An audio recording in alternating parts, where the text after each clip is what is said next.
아드폰테스 성서 주석 창세기 제14장이 되겠습니다. 창세기 제14장은 아브라함의 영웅적 이야기를 기록하고 있습니다. 이 14장은 두 부분으로 나뉘어지는데 14장 1절로부터 16절까지는 아브라함이 그의 조카 롯을 구하는 사건 이야기를 기록하고 있고, 그 다음에 이제 창세기 14장 17부터 24절은 멜기세덱이 아브라함에게 축복하는 것, 그 내용을 기록하고 있는 부분이 되겠습니다.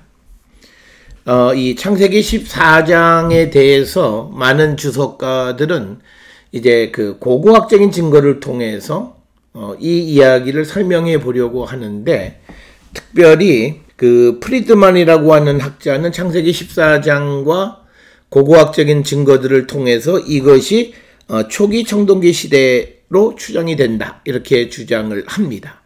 특별히 창세기 14장 2절에 언급된 소돔, 고모라, 아드마, 스보임, 벨라 이런 나라들은, 이런 지명들은 에블라 문서에서 발견되어지는데, 이 에블라의 경제 문서는 대략 에블라의 경제 문서는 주전 2600에서 2300년대 것으로 우리가 추정을 합니다. 그 속에 소돔, 고모라, 아드마, 스보임, 벨라 등이 등장한다라고 하는 것. 그래서 이 창세기 14장은 초기 청동기 시대를 배경으로 기록된 것이다, 이렇게 주장을 합니다. 그렇지만 이제 이런 프리드만의 주장하는 이 5도시 가운데 소돔과 고모라를 제외한 세 도시의 지명을 어떻게 읽을 것이냐, 아드마, 스보임, 벨라, 이것에 대해서 학자들 사이에 이견이 많이 있다라고 하는 겁니다.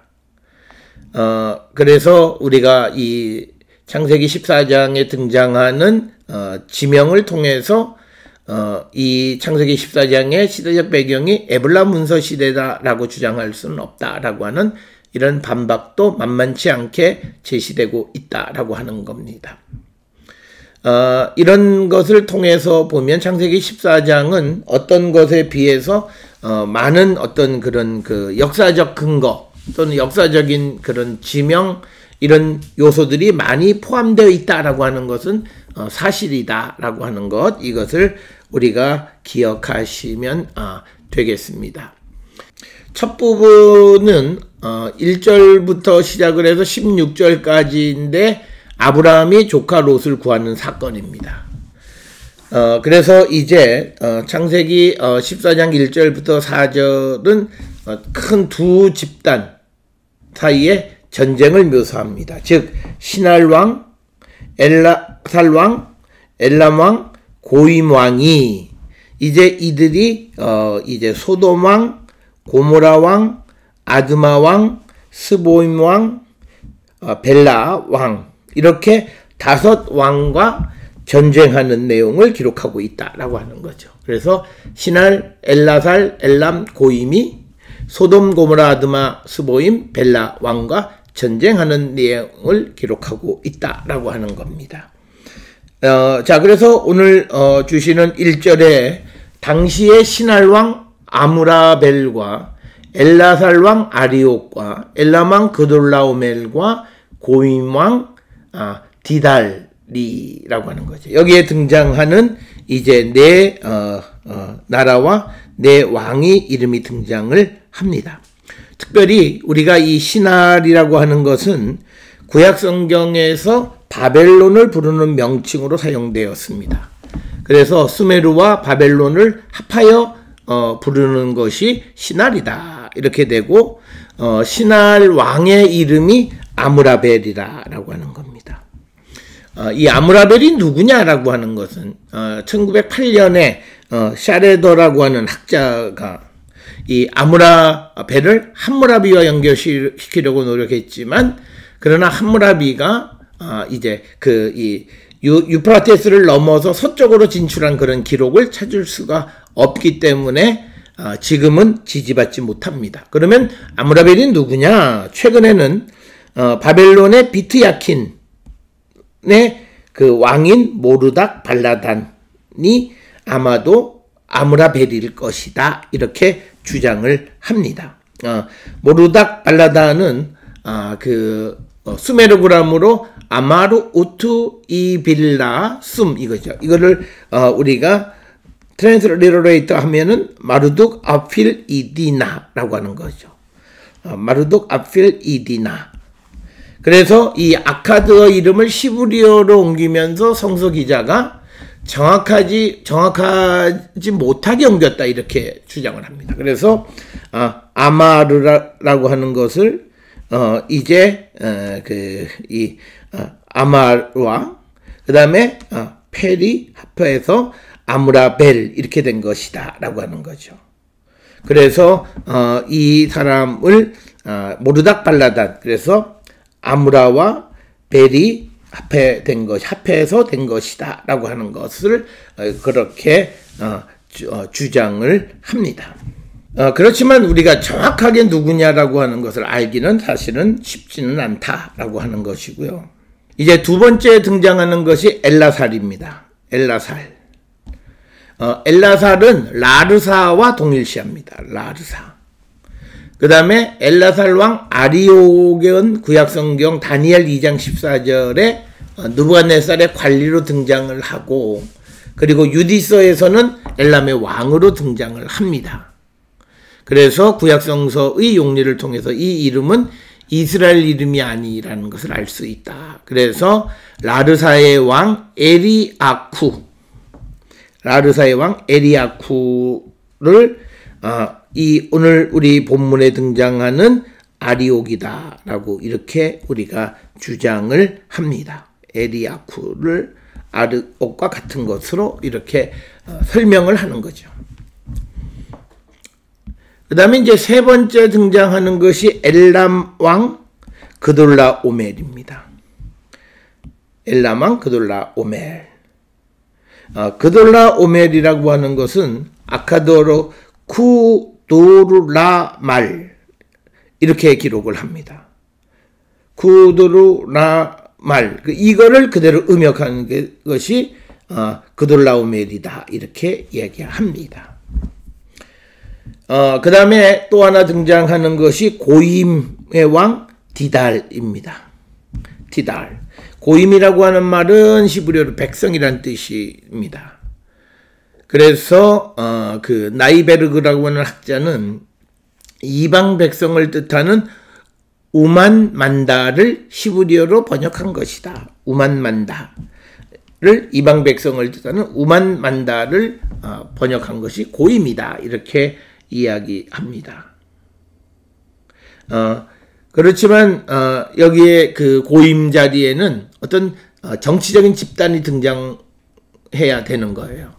그래서 우리가 이 고임이 어디인지는 정확하게 알 수가 없고, 그다음에 디달은 아카드로 투우드훌아로 이렇게 기록을 하고 있습니다. 그래서 우리가 여기에 등장하는 네 나라의 네 왕, 즉 시날과 아므라벨, 엘라살, 아리옥, 엘람, 그둘라오멜, 고임, 디달. 여기에서 일부는 그 정체성을 대략적으로 알 수 있는 부분도 있고 그렇지 않은 부분도 있다. 그래서 14장 1절에서는 이제 전쟁을 하는 한쪽의 이야기, 한쪽을 언급하고 있고, 그 다음에 이제 14장 2절에서는 이제 반대쪽입니다. 반대쪽은 이 다섯 왕 연합체가 되겠습니다. 여기 등장하는 소돔왕 베라, 고모라왕 비르사, 아드마왕 시납, 스보임왕 세메벨, 그리고 벨라 곧 소알왕 이렇게 기록이 되어 있습니다. 소돔, 고모라, 아드마, 스보임은 창세기 10장 19절에도 언급이 되어 있습니다. 자, 오늘 여기에서 우리가 소돔과 고모라 빼놓고 이제 아드마라고 하는 곳의 정확한 위치가 어디냐, 아드마가 어디냐 정확하게 알 수는 없습니다. 그러나 여호수아 3장 16절이나 19장 36절에는 아다마라고 기록이 되어 있고요. 그 다음에 또 등장하는 이 베라라고 하는 거, 우리말로 벨라 곧 소알 이렇게 되어 있는 베라는 그 의미가 악의 속, 악인 이블 이런 뜻이에요. 그 다음에 고모라 왕의 이름했던 비르사, 악함과 함께라는 뜻이고, 그 다음에 아드마 왕 시납은 누가 아버지를 미워하는가라는 뜻이고, 그 다음에 벨라, 소알의 정확한 위치는 알 수가 없다라고. 그래서 여기에 등장하는 사람들의 이름이나 이 지명에서 우리가 소돔 고모라는 정확하게 대략적으로 창세기의 소돔과 고모라의 사건을 통해서 알 수 있지만, 그 이야기, 그 나머지의 정치적인 실체에 대해서 알기가 어렵고, 그 다음에 이름들에 대해서도 베라, 악속의 인이블, 그 다음에 비르사는 악함과 함께, 그 다음에 시납은 누가 아버지를 미워하는가, 뭐 이런 그 세 사람의 이름들을 보면 위약어법적인 그런 방법으로 기록을 하고 있어서 그들의 정체가 정확하게 누구인지는 알 수는 없지만, 그러나 2절의 이런 묘사를 통해서 이스라엘이 가나안에 들어오기 전에 가나안은 도시국가 시리스테이트 체제를 갖추고 있었다라고 하는 것을 이 14장 2절의 상황에서도 보여줄 뿐만 아니라 역사적으로도 이 시대에 가나안은 시리스테이트로 구성이 되어 있다라고 하는 것이 대체적인 학자들의 견해입니다. 그래서 이제 1절에 나와 있는 4나라, 2절에 나오는 5나라가 이제 그 전쟁을 벌이는 이야기를 기록하고 있는 것이 14장의 전반부가 되겠습니다. 자, 그래서 3절에 이들이 다 시딤 골짜기 곧 지금의 염해에 모였더라. 그 시딤 골짜기라고 하는 거 우리말에는 고유명사로 번역이 되어 있습니다. 에멕 하 시딤 이렇게 되어 있습니다. 그러나 시브리어 원문에 에멕 하 시딤이라고 하는 것은 고유명사인지 일반명사인지가 불분명합니다. 즉 지명 이름인지 아닌지가 불명하다. 그 이유는 시딤에 정관사가 붙었기 때문이고, 정관사가 붙었다는 것은 고유명사나 지명이 아니라는 것을 의미하기 때문입니다. 그래서 일부 학자는 시딤을 소돔에 대한 말장난, 워드플레이다 이렇게 이해하는 사람들도 있다라고 하는 겁니다. 이 시딤의 어근이 불분명해요. 그렇지만 기품, 들판, 그리고 귀신 이런 의미가 시딤의 의미일 것이다 라고 주장하기도 합니다. 그 다음에 등장하는 것이 지금의 염해, 얌하멜라흐, 소금바다죠. 고유명사라기보다는 소금바다에 뭐예요. 그러니까 지금 여기에서 앞에서 시딤 골짜기에 대해서 의문을 제기하는 것은 이 염해라고 하는 것이 똑같은 구조로 되어 있어요. 얌 일반명사, 하 멜라흐. 그래서 일반명사예요. 그래서 얌하멜라. 그래서 이거를 일반명사로 염해로 번역을 했으면 에멕 하 시딤도 시딤 골짜기라고 하는 고유명사라기보다는 어떤 기품의 골짜기라든지 또는 들판의 골짜기라든지 또는 귀신의 골짜기라든지 뭐 이렇게 일반 명사처럼 번역하는 것이 맞다라고 하는 거죠. 그래서 이 시딤 골짜기에 대해서는 학자들의 논의가 많다라고 하는 겁니다. 그래서 이제 모였다 하바르 5도시들이 동맹을 형성했다라고 하는 그런 의미가 되겠습니다. 자, 그래서 4절에 이들이 5나라들이 12년 동안 그돌라오멜을 섬기다가 제 13년에 배반했다라고 하는 섬기다라고 하는 이 아바드 동사는 섬기다라고 하는 이 아바드라고 하는 동사는 주종 관계를 봉신 관계를 이야기하는 겁니다. 그러다가 마라드 배반했다라고 하는 것은 군사적 반란을 의미하는 것이 아니라 매년 바치던 조공을 바치지 않거나 혹은 다른 나라와 외교 관계, 특히 종주와 적대 관계에 있는 나라와 외교 관계를 맺는 걸 얘기하는 거예요. 그러니까 12년 동안은 그돌라오멜 그 왕에게 이들이 세금을 선물을 꼬박꼬박 잘 갖다 바쳤던 거예요. 엘람 왕에게. 그런데 13년째 되던 해에 이유는 설명하지 않았고 그들이 배반했다라고 하는 겁니다. 자, 여기서 우리가 4절에 등장하는 두 단어를 꼭 기억하세요. 아바드라고 하는 단어와 그 다음에 마라두라고 하는 단어입니다. 하나는 섬기다라고 하는 거고 하나는 반란을 일으키다, 정치적인 겁니다. 정치적 용어예요. 그러니까 아바드는 주정관계, 봉신관계. 그래서 우리와 하나님 사이가 아바드예요. 그런데 우리가 하나님을 떠난 것은 마라드라는 거예요. 이게 반란을 일으킨 거예요. 그런 뭐냐면 우리가 하나님 대신에 다른 신을 섬기는 거예요. 그게 종주와 적대관계에 있는 나라와 외교관계를 맺는 것을 성경에서는 배반이다, 마라드다 이렇게 표현한다라고 하는 겁니다. 자, 그래서 그들이 13년에 배반을 하게 되니까 그것에 대한 엘람왕 그돌라오멜의 반응을 기록하고 있습니다. 자, 그래서 5절에 제14년에 그돌라오멜과 그와 함께한 왕들이 나와서 아스드롯 가르나임에서 르바 족속을, 함에서 수스 족속을, 샤웨 기랴다임에서 엠 족속을 쳤다라고 하는 거죠. 그러니까 이건 뭐냐면 14장 5절에서 그돌라오멜이 다른 왕들, 네 나라 왕과 이제 소돔 고모라 이런 나라들을 공격하러 오기 위해서 그 중간중간에 있는 나라들을 공격했다라고 하는 표현이 14장 5절 6절의 표현이 되겠습니다. 14장 5절에 기록되어 있는 아스드롯 가르나임은 두 지명이, 두 도시 이름이 합쳐진 거예요. 아스드롯과 그리고 가르나임입니다. 아스드롯은 바산의 수도였고 가나안의 풍요신을 섬기던 아시토레트에서 기인한 것이 바로 아스드롯이고, 가르나임은 두 뿔이란 뜻입니다. 그래서 아스드롯으로 생각되는 텔 아시타라에서 3km 정도 북쪽에 위치하고 있는 곳으로 이렇게 이야기하면서, 가르나임은 아스드롯이 쇠퇴할 때 이 바산의 수도 역할을 했다, 이렇게 설명할 수 있습니다. 그래서 거기에서 르바 족속을 쳤다라고 하는 겁니다. 르바 족속입니다. 르바임입니다. 정확하게는 우리말로는 르바 족속인데 르바임 족속을 쳤다. 이 르바 족속 요단 동쪽의 최북단에 위치하고 있습니다. 그래서 신명기 3장 13절에 기록이 되어 있고, 르바, 히브리어로 르파임은 죽음의 그림자와 관계가 있다. 그 다음에 이제 수스 족속이라고 하는 것은요, 다른 기록에는 삼순밈이라 이렇게 기록이 되어 있어요. 삼순밈, 이게 신명기 2장 20절에 되어 있습니다.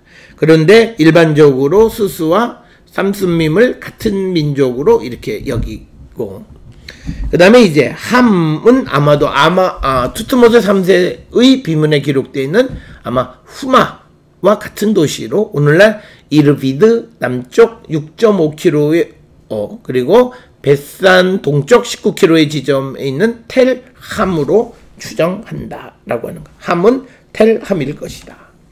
그 다음에 이제 M족속은 신명기 2장 10절 11절에 르바 족속처럼 거인들로 이렇게 기록되어 있고, M의 의미는 무시무시하다 이런 뜻입니다. 그 다음에 등장하는 샤워 기랴다임에서 샤웨는 이 말은 평지란 뜻입니다. 그리고 샤웨는 후리오에서 기인한 것으로 보통 우리가 추정을 하고, 사람들이 기랴다임 근처의 정착지를 샤워 기랴다임이라 불렀을 것으로 봅니다. 기랴다임이라고 하는 곳은 모압 산지에 위치하는 도시이고, 마다바 서쪽 10km 위치하는 키르베트 엘 쿠레이에로 우리가 이 기랴다임을 설명하는데, 이 기랴다임 근처에 샤웨 기랴다임이 존재한다라고 하는 거죠.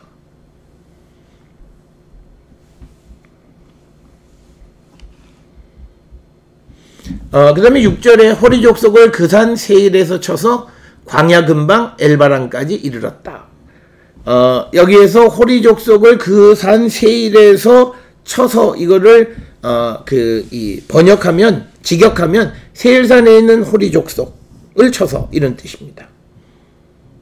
호리 족속을 그 산 세일에서 쳐서니까 세일산에 있는 호리 족속을 쳐서, 호리라고 하는 것은 원래 주전 3000년경부터 이 메소포타미아 상부 지역에 정착하고 있던 그런 그 족속이고, 거기서부터 사방으로 이제 퍼져 나갔다라고 하는 거죠. 그래서 이 호리가 영향을 끼친 게 헷이다라고 하는 겁니다.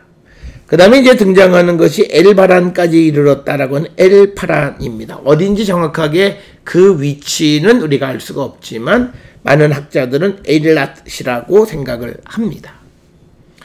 자, 그 다음에 이제 세일은 우리가 잘 알다시피 구약 성경에서 에돔은 세일과 같은 명칭으로 이해되어집니다.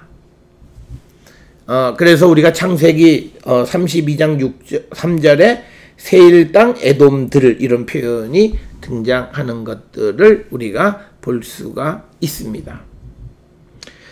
이 세일이라고 하는 명칭은 아나스타시 파피루스에 의하면 에돔의 샤슈라는 표현이 등장하고 또 엘 아마르나 서신에서도 세일의 땅들이라고 하는 것들, 그래서 세일이나 에돔이라고 하는 것이 매우 오래된 그런 이 지명이었다라고 하는 것을 알 수가 있고, 보통 이집트 기록에서 세일이라는 명칭은 주전 14세기 초부터 등장하고, 에돔이라고 하는 것은 그보다 한 100년 후인 13세기 람세스 3세 때 등장하기 시작한다. 그래서 세일, 그 다음에 에돔 이런 지명은 같은 지역에 대한 시대 차이적인 그런 명칭이다라고 하는 겁니다. 자, 그래서 7절에 그들이 돌이켜 엔 미스밧 곧 가데스에 이르러 아말렉 족속의 온 땅과 하사손 다말에 사는 아모리 족속을 쳤다. 그돌라오메를 중심으로 한 그 연합군들이 이제 계속 친 나라 지역을 의미합니다. 그래서 엔 미스밧, N자가 붙으면 대체로 여기에는 N은 이거는 아인, 이거는 우물이 있다라고 하는 거죠.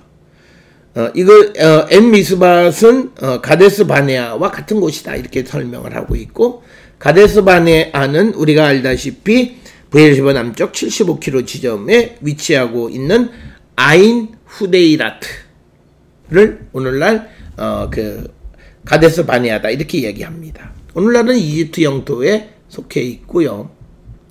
그래서 이 가데스 바네아라고 하는 곳은 시내 반도와 가데스 바네아는 시내 반도와 네겝 지역 유목민들의 길잡이 역할을 하는 중요한 지역이다. 엔 미스팟은 재판의 샘 이런 뜻이고, 그 다음에 이제 아말렉 족속, 이것은 전쟁을 좋아하는 유목민으로 창세기 36장 12절에 에돔 사람들과 밀접한 관련이 있다라고 하는 것을 우리가 알 수 있고, 후기 시대에는 이스라엘의 아주 고질적인 적으로 묘사되어져 있다라고 하는 겁니다. 그 다음에 이제 사손 다말이라고 하는 짜쫀 다말, 다말의 옛 이름이거나 혹은 다말 주변의 정착지인 사손과 결합되어진 것으로 보입니다. 우리가 알다시피 이 다말이라고 하는 것은 전략적으로 매우 중요한 도시이기 때문에 솔로몬 때 축성했고, 다말은 사해 남남서쪽 32km 지점에 위치하고 있는 아인 후숲이 다말일 것이다 이렇게 생각을 합니다. 자, 그래서 5절, 6절, 7절에서 그돌라오멜이 이제 쳐들어오는 과정을 설명하는 거죠.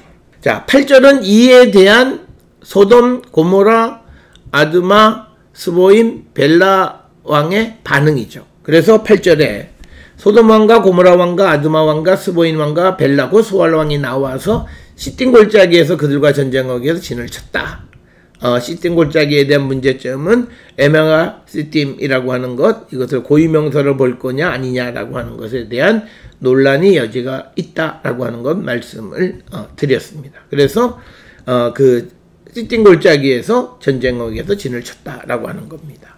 자, 9절에 엘람왕 그돌라오멜과 고임왕 디달과 시날왕 아므라벨과 엘라사왕 아리옥 네왕이 곧 다섯왕과 맞섰다. 넷이 다섯과 전쟁하는 것이죠. 자, 10절에 시딤 골짜기에는 역청구덩이가 많은지라 소돔왕과 고모라왕이 달아날 때에 그들이 거기 빠지고 그 나머지는 산으로 도망했다라고 하는 거예요. 역청구덩이, 사해 지역에 역청과 아스팔트의 원산지였음을 알 수 있고, 그래서 산으로 도망하매라는 표현은 사해 주변 지역이 높이 솟아 있기 때문에 산으로 묘사되었을 뿐이다. 사해는 해발 마이너스 410m 정도 되는 곳이죠. 그러니까 다른 데가 평지만 하더라 사해도 보면 400m 정도 되는 산으로 보인다. 자, 그래서 이제 전쟁의 결과에 대한 묘사가 11절부터 기록이 되어 있습니다. 네 왕이, 즉 그돌라오메를 중시한 네 왕이 소돔과 고모라의 모든 재물과 양식을 빼앗아 갔다. 재물로 번역이 되어 있는 시브리어의 레쿠시라고 하는 거죠. 이 레쿠시는 가구, 도구를 포함 모든 소유물을 얘기하는 거죠. 그거를 레쿠시를 빼앗아 갔다라고 하는 거죠. 그때 벌어진 게 이제 12절입니다. 소돔에 거주하는 아브라함의 조카 롯도 사로잡고 그 재물까지 노략하여 갔다. 즉 롯이 엘람 고임 신할 엘라살 왕 등 네 왕에 의해서 포로로 잡혀갔다는 거예요. 그리고 그 재산도 노략질을 당했다라고 하는 거죠.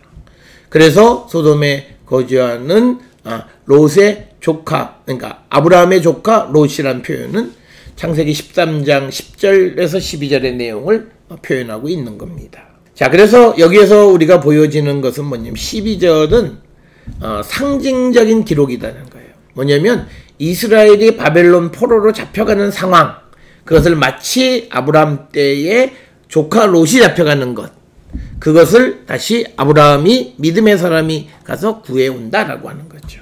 그래서 13절에 도망자가 와서 시브리 사람 아브라함에게 알리니 그때 아브라함이 아모리족 속 마므레의 상수리 숲을 근처에 거주하였으므로 마므레는 에스골의 형제요 아넬의 형제라. 이들은 아브라함과 동맹한 사람들이었다. 그래서 마므레에 거주하였다라고 하는 거고, 그리고 에스골이라고 하는 것의 의미는 포도송이란 뜻이에요. 헤브론 근처 와디의 이름이기도 합니다.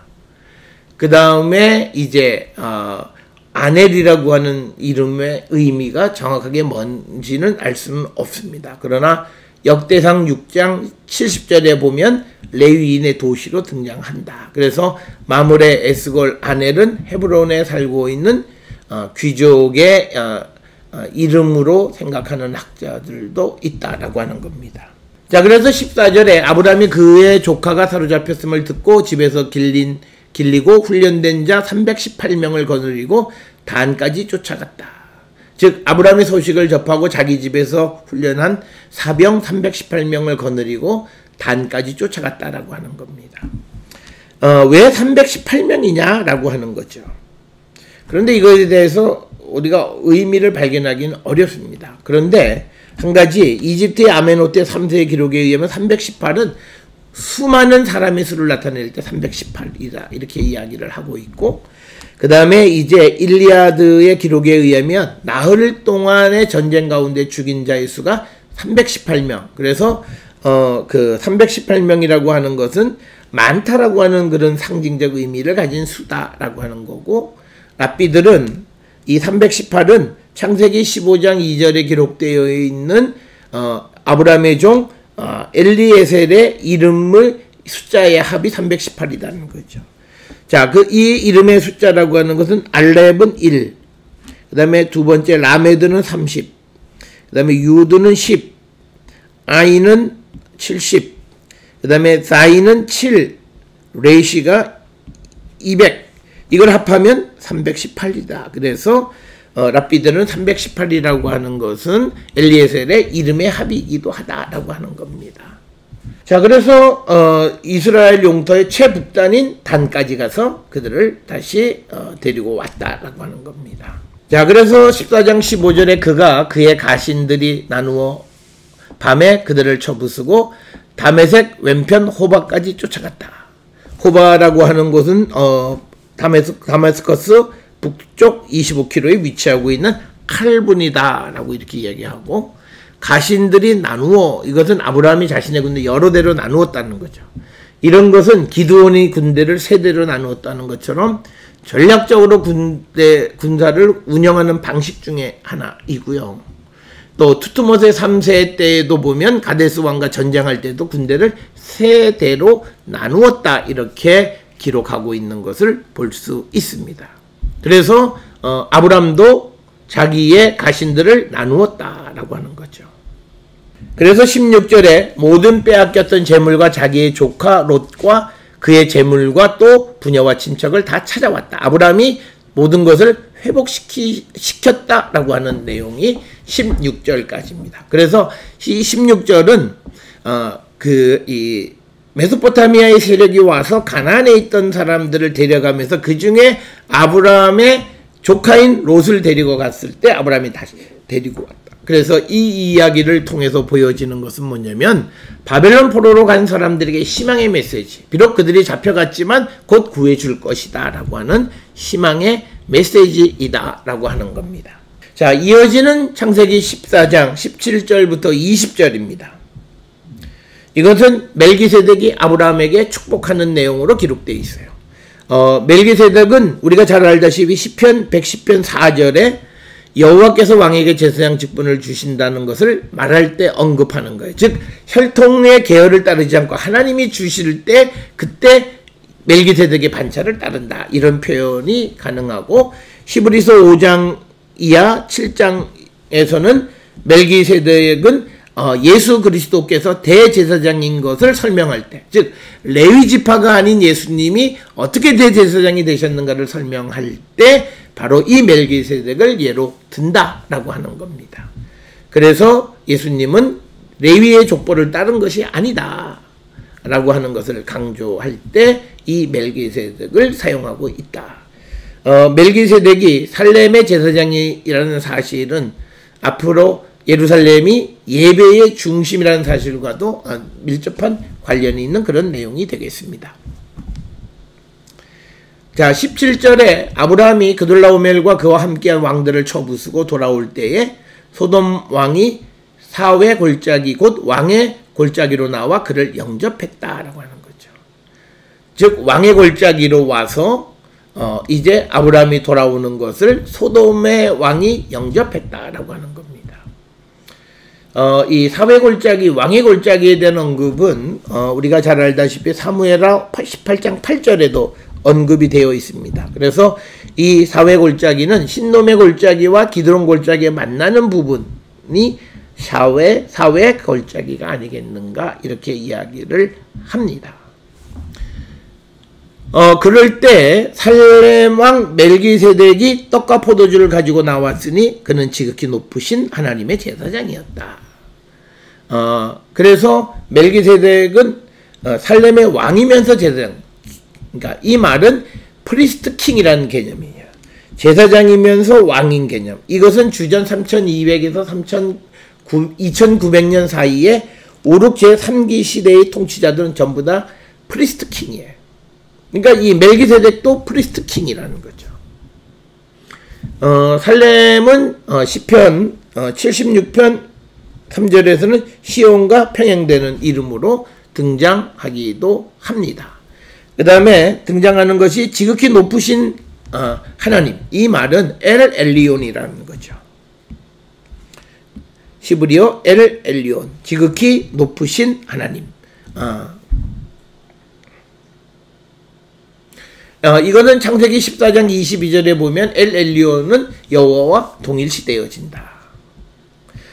히브리서 7장 1절부터 10절에서 창세기 14장 18절 그리고 시편 110편 4절에 비추어 재해석해서 멜기세덱을 메시아를 예시하는 자라 이렇게 설명을 하고, 그 다음에 또 하나님을 지존하신 분으로 묘사하는 것은 시편 7편, 50편, 110편, 히브리서 5장 6절, 10절, 7장 1절 등에서 언급되어 있다. 멜기세덱이 제사장이었다는 사실은 히브리서 5장 6절에서 10절, 6장 20절에서 7장 28절에 기록되어 있고, 이것은 예수 그리스도가 대제사장이 되시는 것에 대한 설명으로 사용하고 있다라고 하는 겁니다.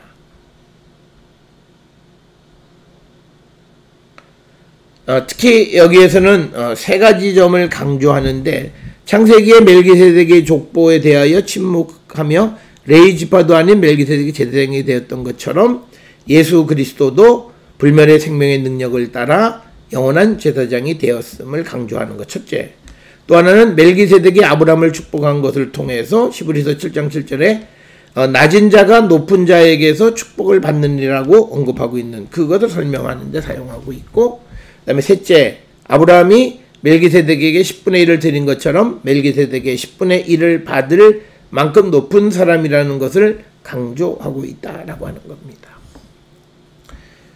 자, 19절에서 14장 19절 그가 아브라함에게 축복하 이르되 천지의 주제시요 지극히 높으신 하나님이여 아브라함에게 복을 주시옵소서. 그가 그에게 축복했다라는 뜻이에요. 그러니까 그가 아브라함에게 축복하여, 즉 우리 말 히브리어 원문은 바 예바르케이후, 그러니까 그가 그를 축복했다라고 하는 겁니다. 즉 멜기세덱이 아브라함을 축복했다라고 하는 거고요. 여기에 등장하는 하나님에 대해서 천지의 주제시요, 코네 샤마임과 아레츠죠. 천지의 창조주시요. 코네라고 하는 말은 원래는 사다란 뜻인데 만들다, 창조하다는 뜻이에요. 그래서 지극히 높으신 하나님을 창조주로 기록하고 있다.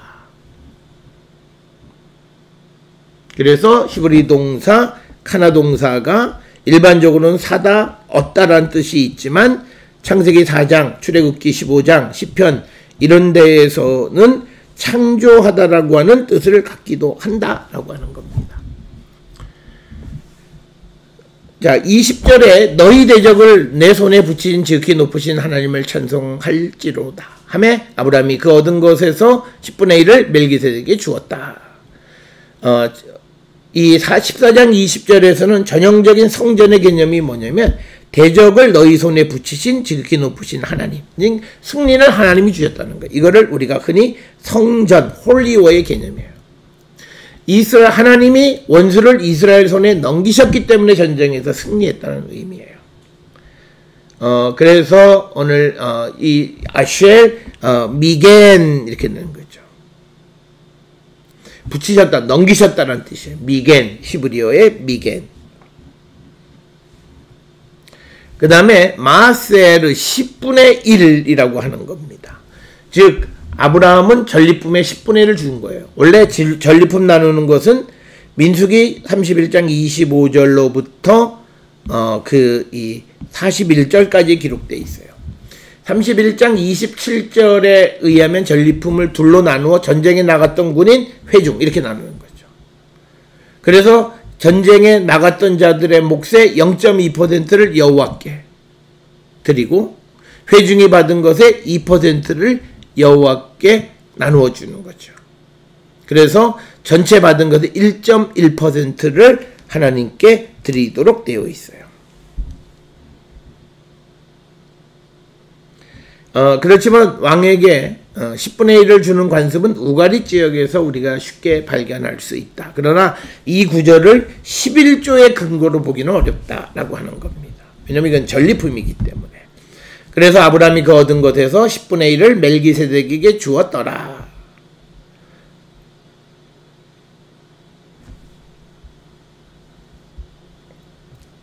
그 다음에 21절에 소돔 왕이 아브라함에게 이르되 사람은 내게 보내고 물품은 내가 가지라. 그러니까 소돔 왕이 아브라함에게 사람은 자신에게 보내고 물건은 아브라함이 가지라고 얘기하는 거죠. 그러니까 소돔 왕은 자기의 목 이외의 것을 요구하지 않는다는 거죠. 그래서 자신들과 함께 살았던 자들만 넘겨달라. 이게 고대 근동의 전쟁의 보편적 현상입니다. 그래서 22절에 아브라함이 소돔 왕에게 이르되 천지의 주제시여 지극히 높으신 하나님 여호와께 내가 손을 들어 맹세한다 라고 하는, 내 손을 들었다 라고 하는 뜻이에요. 엘 엘리온에게. 그래서 23절에 내 말이 내가 아브라함으로 치부하게 하였다 할까 하여 내게 속한 것은 실한 오락이나 들매 끈 한 가락도 내가 가지지 아니하리라. 이 말은 뭐냐면 아브라함이 소돔 왕 이방의 것들을 통해서 불을 쐈다라고 하는 그 말을 듣기 싫어한다라고 하는.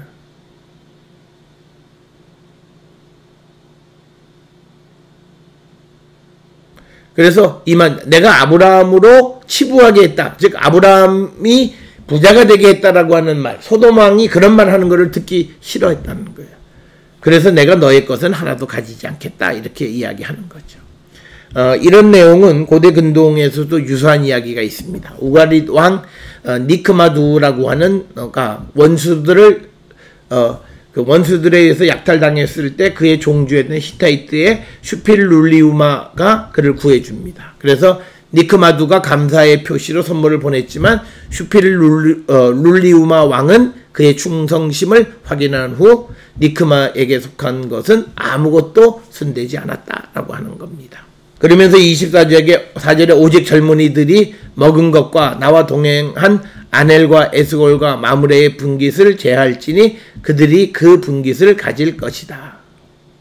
그래서 아브라함은 소돔 왕의 전리품을 갖지 않겠지만 그러나 아브라함의 군사들이 먹은 것 그리고 아넬과 에스골과 마므레의 분깃은 그들에게 주라 이렇게 말을 합니다. 그래서 오늘 주시는 이 창세기 14장은 크게 두 부분 그들라오메를 중심으로 한 메소포타미아의 네 왕이 가나안의 5 왕과 전쟁을 해서 그들을 빼앗아 갔을 때 아브라함이 가서 그것을 다시 되찾아왔고 찾아온 것에 대해서 이제 올 때 그 살렘의 왕 멜기세덱이 아브라함을 축복하자 아브라함은 자기의 전리품의 10분의 1을 넘겨 주었다라고 하는 겁니다. 자, 그래서 이 창세기 14장은 이 당시의 이야기로 기록되어 있지만 그러나 이것을 기록할 당시의 시대적 정황이 반영되어져 있는 이야기다라고 하는 겁니다. 그래서 우리가 항상 이것이 벌어졌던 상황, 이것을 기록할 때의 기록의 상황, 이걸 두 가지를 염두에 두고 이 본문의 의미를 파악할 줄 알아야 된다라고 하는 것, 이것을 우리가 꼭 기억을 하셔야 되겠습니다.